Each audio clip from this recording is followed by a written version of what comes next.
Assalamualaikum warahmatullahi wabarakatuh. Perkenalkan, nama saya Kevin Leonard Rafayat dari IF5 akan mempresentasikan materi fungsi. Yang pertama, pengertian fungsi. Yang kedua, aljabar fungsi. Yang ketiga, sifat-sifat fungsi. Yang keempat, jenis-jenis fungsi. Yang kelima, inverse fungsi. Yang keenam, komposisi fungsi. Pengertian fungsi. Fungsi adalah relasi dari himpunan A ke himpunan B jika setiap anggota himpunan A berpasangan dengan tepat satu anggota himpunan B. Dalam pembahasan relasi dan fungsi, himpunan yang terlibat digolongkan ke dalam 3 jenis daerah. Yang pertama, daerah asal, yaitu domain. Dalam hal ini, himpunan A adalah daerah asal atau domain. Yang kedua, daerah kawan atau kodomain. Dalam hal ini, himpunan B adalah daerah kawan atau kodomain. Yang ketiga, daerah hasil atau range fungsi, daerah dari hasil dari pemetaan antara domain dan kodomain. Aljabar fungsi. Fungsi aljabar adalah fungsi yang bisa didefinisikan sebagai akar dari sebuah persamaan aljabar. Cukup sering, fungsi aljabar adalah ekspresi aljabar menggunakan sejumlah suku terbatas yang hanya melibatkan penambahan operasi aljabar, pengurangan, perkalian, pembagian, dan peningkatan menjadi pangkat pecahan. Sesuai yang ada di bawah itu adalah rumus-rumus fungsi aljabar. Yang selanjutnya, sifat-sifat fungsi. Yang pertama, fungsi injektif atau satu-satu.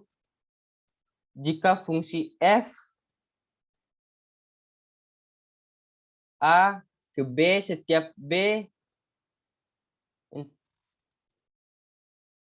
injektif B hanya mempunyai satu kawan saja di A, maka fungsi itu disebut fungsi satu-satu atau injektif, sesuai pada gambar berikut.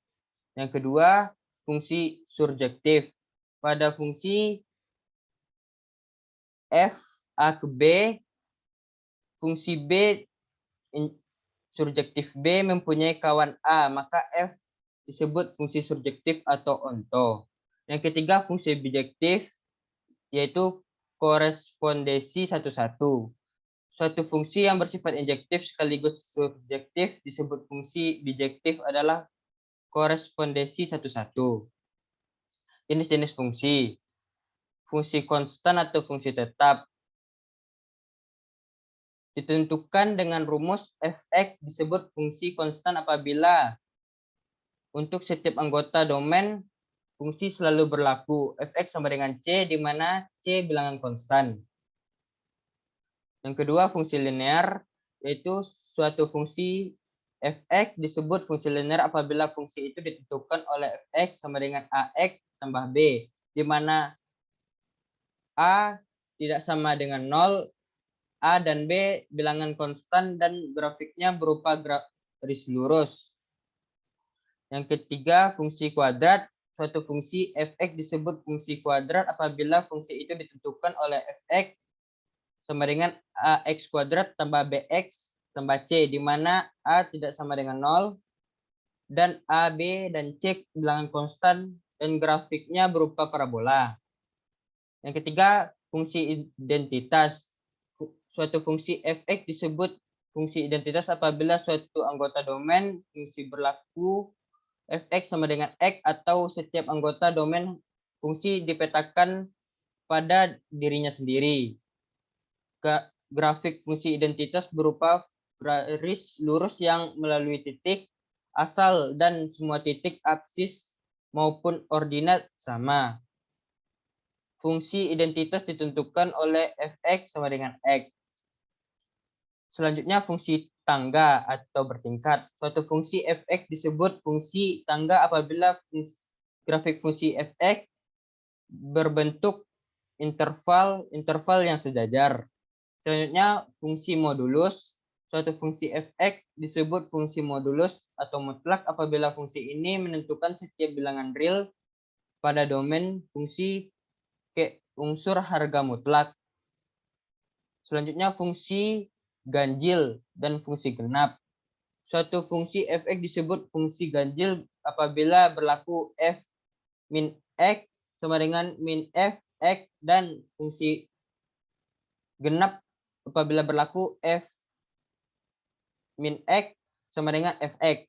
Jika f min x tidak sama min fx, maka fungsi ini tidak genap dan tidak ganjil.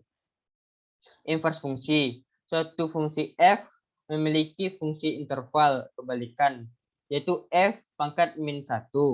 Jika f merupakan fungsi satu-satu dan fungsi pada bijektif, hubungan tersebut dapat dinyatakan sebagai berikut. F min 1 pangkat min 1 sama dengan f. Komposisi fungsi. Fungsi komposisi merupakan suatu penggabungan operasi pada dua jenis fungsi fx dan gx sampai dihasilkan fungsi baru. Operasi fungsi komposisi biasa yaitu dilambangkan oleh O dan dibaca sebagai komposisi atau bundaran. Misalkan f a ke b ditentukan dengan fungsi rumus y sama dengan fx. G, B ke C ditentukan dengan rumus Y sama dengan GX. Fungsi komposisi ditentukan dengan aturan HX sama dengan G bundaran F, X sama dengan G dalam kurung F dalam kurung X. Referensi dari ini, sekian, terima kasih. Assalamualaikum warahmatullahi wabarakatuh.